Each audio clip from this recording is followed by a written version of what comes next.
unboxing ng aking parcel from Lazada. So, eto na guys yung aking in-order na Lazada.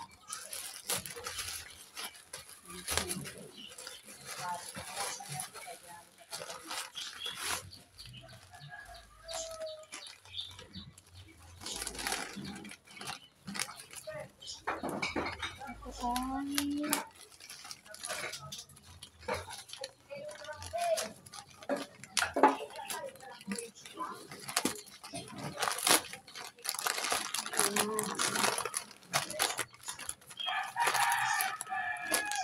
bagong flavor ng Quaker Oats.